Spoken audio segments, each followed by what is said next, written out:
Hi, I'm Hugh Coles. This is Spilling the Tea with iHeartRadio Broadway. iHeartRadio Broadway, driven by Mercedes-Benz. My favourite Broadway show is Avenue Q, Puppets on Stage. Why wouldn't you love that? The first Broadway show I ever saw was Wicked last year when I came on a trip before I realised Back to the Future was coming to Broadway, and we went to go and watch Wicked, and it was wicked. I'm dying to see How to Dance in Ohio. It's not out yet, but when it comes out, I'll be in the front row for the first 10 performances. What is the best piece of advice someone has given me during my career? I was doing a regional Shakespeare show in Santa Cruz, California 10 years ago, and the lead actor in that was an actor who went to Juilliard, and at the time I was like, oh, Juilliard, Yale, all that. And we were sat in the dressing room, and he'd just seen me do the interns production of whatever, we had bigger roles, and he, out of nowhere, I was just writing in my book, he went, Hugh, you're good enough to do this. It's just whether you want it. And at that point, I was like, I know that I want this, so great, cool, let's do it. My favourite moment in Back to the Future is getting to punch Biff every night, because you've got Alan Silvestri's score underneath it, and you just feel like you're plop central in the middle of the film.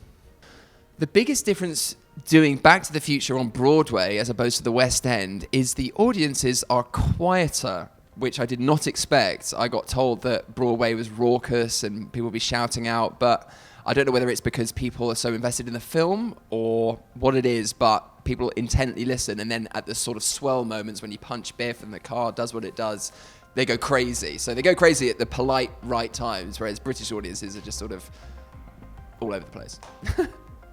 If I could turn back the clock to any moment in my life, it would be scoring 100 in cricket, which means nothing to anybody watching this, but all the British people are like, yeah, cricket.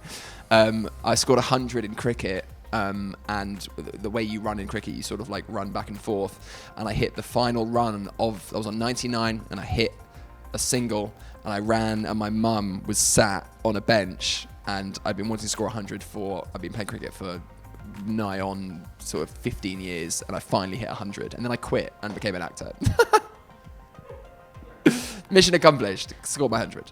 You don't want me to perform a song. If I could perform one song for the rest of my life, and assuming that I've got a great voice in this fictional universe, I would say License to Kill by Gladys Knight.